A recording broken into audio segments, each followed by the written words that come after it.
Good morning. My name is Beth Folsom. I am the program manager here at History Cambridge, formerly the Cambridge Historical Society, and we are coming to you live from the Hooper-Lee-Nichols house, which is our headquarters at 159 Brattle Street in Cambridge. And before we start, I'd like to just take a second to thank everybody who has been part of this Open Archives collaborative, and especially thank the Cambridge Historical Commission for bringing us all together and organizing this. We are very excited to share a little bit about some of the morbid and macabre and haunted history of Hooper-Lee-Nichols house.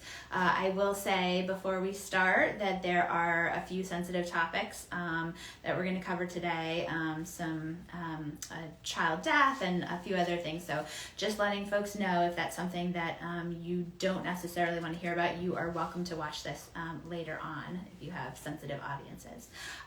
So welcome again. We are here at Hooper-Lee-Nichols house, which is the second oldest standing house, the surviving house in Cambridge. So the original part of the house is from 1685 and has been added onto and renovated and changed throughout the centuries, but it has a rich and storied history. And today we're going to tell you about a few of those stories, starting with the widow of one of the house's original owners, Dr. Richard Hooper.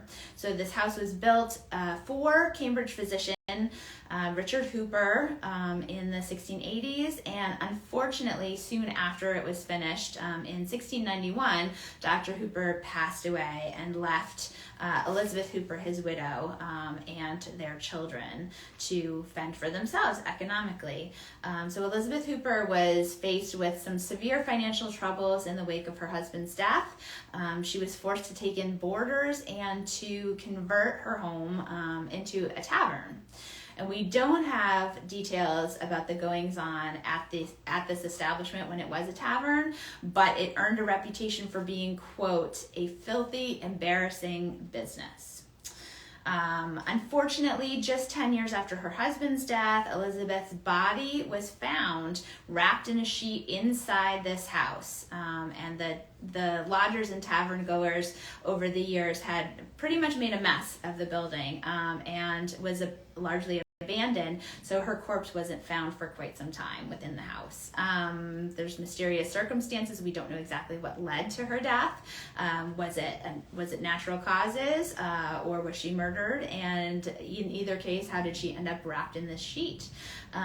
Elizabeth's troubled spirit is said to walk the halls of the Hooper-Lee-Nichols house to this day, and some witnesses say they have seen her gliding across the floor in the white sheet in which she was found. So that is our first ghost story. Our second story takes place 150 years later. So in 1850, the house was rented to George and Susan Nichols, who did some major renovations on it. And that year in 1850, the Nichols were celebrating the 4th of July at their new residence, and they were showcasing the remodeling that they had done when their young granddaughter stepped on lit fireworks. And the open wound became infected, and she passed away shortly after that incident, so later in July of 1850. And from then on, her spirit has been said to haunt the house, and it's said that she moves things from one place to another without explanation, and some have also reported hearing weeping or moaning that they attribute to this young lady. And it's interesting to note that this story, which started in the 1850s, is taking place at a time when there's a lot of debate within the city about how you celebrate the 4th of July. There are folks who are writing letters to the editor and newspaper articles and generally saying that the 4th of July has become something that is out of control. There's no decorum. It should be a somber anniversary of our nation's founding, but instead it's become an excuse for partying, drinking, and fireworks in particular were seen as something that was an evil that was unbecoming of our nation's founding. And so it's interesting that this ghost story is a sort of morality tale or a warning about using things like fireworks and celebrating in, quote, the wrong way. The most famous story that comes out of the Hooper-Lee-Nichols house is the story of Hessian soldiers who are said to be seen playing cards in this very room, which is the Chandler room that I'm sitting in right now, at the back of the Hooper-Lee-Nichols house. So first of all, we should talk a little bit about who are Hessians, what does the term mean, and when are these folks said to be present at the house. So Hessians are the catch-all term that Americans and Britons used for German soldiers who served as auxiliaries to the British Army during the American Revolution. Americans use the term Hessian as a sort of cover-all term for all of the Germans who fought on the British side, since 65% of those soldiers came from the German states of Hesse-Kassel and Hesse-Hanau. So Hessian or Hessian becomes the term that they're known by, even though there's many that are from other parts of Germany. Approximately 30,000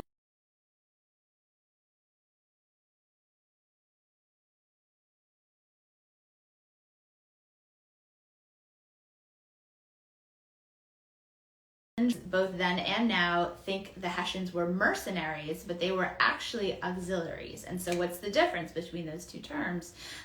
Mercenaries were individual soldiers who offered their services to a foreign government for money.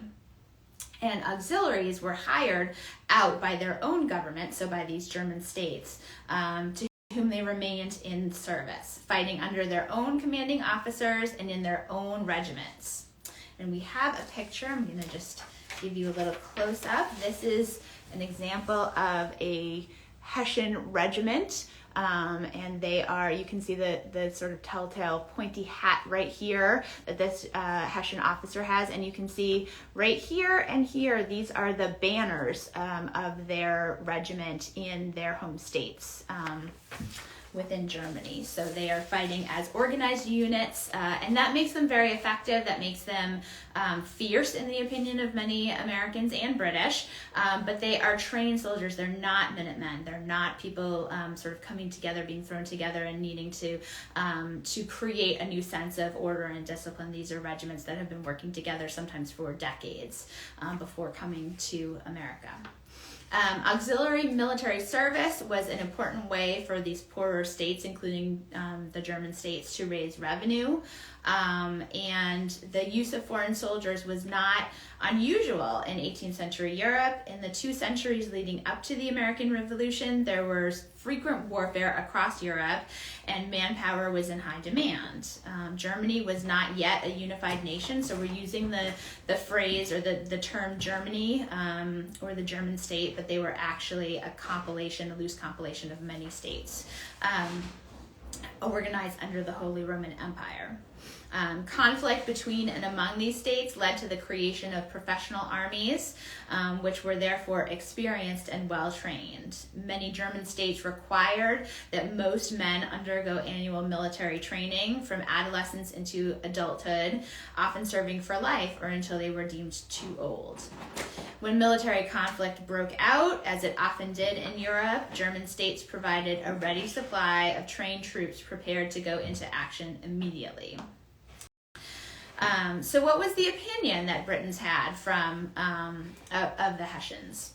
So Britain's use of Hessian troops is listed as one of the 27 grievances that the colonists cite and list against King George III in the Declaration of Independence. So it says, quote, "He," meaning King George III, "is at this time transporting large armies of foreign mercenaries to complete the works of death, desolation, and tyranny, already begun with circumstances of cruelty and perfidy, scarcely paralleled in the most barbarous ages, and totally unworthy of the head of a civilized nation. So we get these terms a lot: savagery, barbarity, cruelty, and that was really the stereotype that Americans had and that Britons had of the Hessians, even the Britons that fought alongside them on the same side in the Revolution. Both American colonists and British soldiers largely distrusted the Hessian soldiers, stereotyping them as crude, barbaric foreigners, unfamiliar with British customs or the English language, and even Tory supporters, those who were on the British side, were often reluctant to house and quarter Hessian troops alongside their British counterparts because of these perceived cultural differences. Throughout the war, reports of plundering by Hessians were said to have galvanized neutral colonists to join the revolutionary side. George Washington's crossing of the Delaware River at Christmas in 1776 was intended as a surprise attack on the Hessian army. And according to an old myth, General Washington met light resistance at the Battle of Trenton, because the town's Hessian defenders had been up late the night before celebrating Christmas. Although this was not based in fact, this myth drew upon the stereotype of Germans as incompetent drunkards. And the resulting Battle of Trenton ended up with 1,000 Hessians captured. They were then paraded through the streets of Philadelphia to raise American morale, and anger at their presence helped the Continental Army recruit new soldiers. After the war ended in 1783, some 17,000 German soldiers returned to their homelands. Of the more than 12,000 who did not return, about 7,700 had died, some 1,200 were killed in action, and more than 6,000 died from illness or accidents. And about 5,000 German troops, most of whom had been press-ganged or conscripted in their countries of origin, opted to settle in either the United States or Canada. In addition, German military units actively recruited black men as musicians, laborers, servants, and, in some rare instances, as privates. And when the British evacuated the United States in 1783, an estimated 200 black men, women, and children went with the German troops back to Germany. So I have another picture here. This is a regular Hessian soldier, a German, and then we have a black Hessian soldier who is a private in the Hessian regiment. So if those of you out there know anything about Hessian soldiers in the Revolution, it is most likely from the story Washington Irving's Legend of Sleepy Hollow. And this is set in upstate New York in a small Dutch colonial village just after the Revolution. And the story is one of the Headless Horsemen, who is said to be a Hessian soldier who was killed and beheaded, whose head was separated from his body and taken as a trophy. And so his body is buried in the cemetery, but his head is missing, and the tale goes that he rides every night on his horse after dusk looking for his head and trying to reunite it with his body.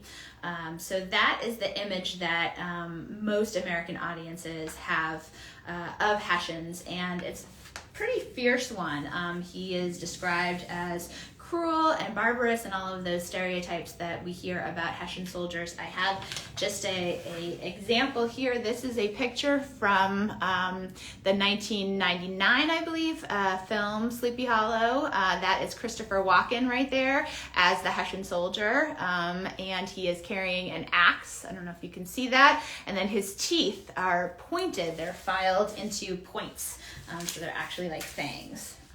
So that he is the stereotypical cruel and barbarous horseman who is exacting revenge and cruelty even after death.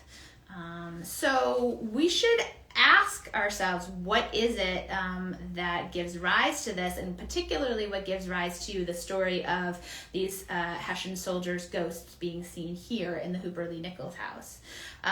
Rumors existed from the time of the Revolution that a group of Hessians were encamped on the property, which at that point encompassed roughly 45 acres that the Hooper-Lee-Nichols house is now on, and that at least several of them died and or were buried on the property. There's no evidence to suggest that this was the case, although Hessian troops were quartered on Brattle Street, so it is a possibility. Although the rumor of Hessian bodies on the property goes back to the 1780s at least, it was not until the renovations and addition of the Chandler Room, again where we're sitting here, in 1915 that sightings of these ghosts playing cards started to be reported and passed around. So it's a group of 5 Hessian soldiers that are seen in this library playing cards, drinking, and sort of carousing. And the significance of the time that this is taking place in 1915, when the Chandler Room is renovated and completed, dovetails very nicely with the beginnings of World War I. So you can really see echoes of this xenophobia, fear of the unknown, fear of people of German extraction, German heritage and origin, and there's an echo there between these stories of the Revolution, people who were hired to commit cruel acts on behalf of the British, with these stories of the world at war with Germany as the instigator, the German army being feared for its professionalism, its cruelty and brutality. All of these stereotypes are coming back into play about a century and a half later.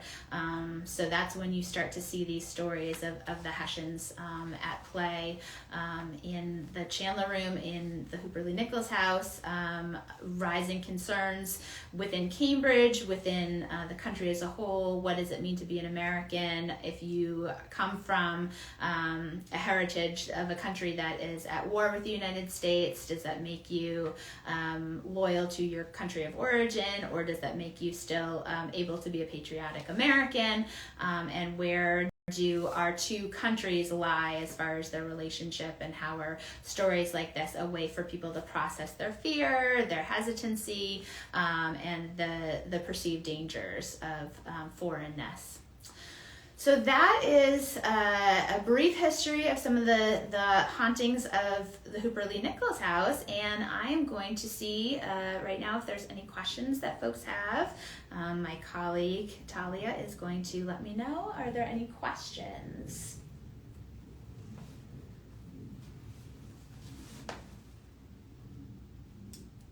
So if there is anything that you all would like to know, any comments, anything you'd like to hear a little bit more about, please feel free to put it in the chat.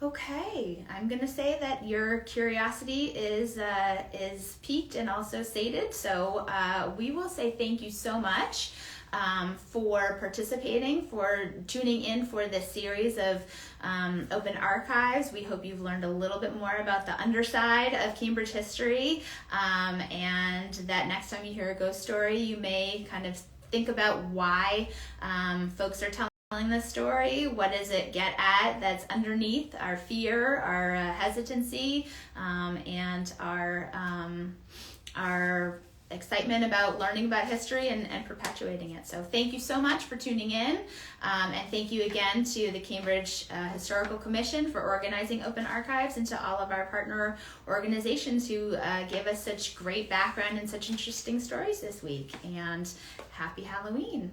Thank you.